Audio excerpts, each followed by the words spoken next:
মাননীয় সদস্যবৃন্দ, আসসালামু আলাইকুম। আপনাদেরকে আন্তরিক অভিনন্দন। এখন আপনাদেরকে শপথ বাক্য পাঠ করানো হবে। আপনাদেরকে অনুগ্রহ করে দাঁড়িয়ে শপথ পাঠ করার জন্য অনুরোধ করছি। উল্লেখ্য যে আমি শব্দটি উচ্চারণের পর মাননীয় সংসদ সদস্যগণ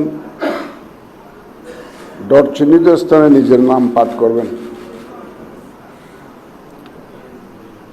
আমি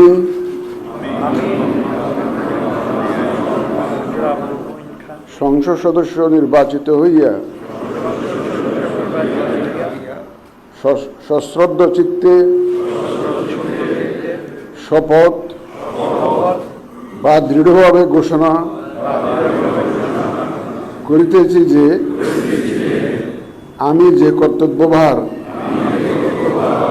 গ্রহণ করিতে যাইতেছি তাহা আইন অনুযায়ী ও বিশ্বস্ততার সহিত পালন করিব।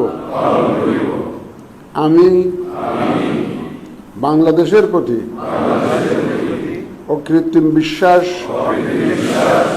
ও আনুগত্য পোষণ করিব এবং সংসদ সদস্যরূপে আমার কর্তব্য পালনকে ব্যক্তিগত স্বার্থের দ্বারা প্রভাবিত হইতে দিব না। ধন্যবাদ।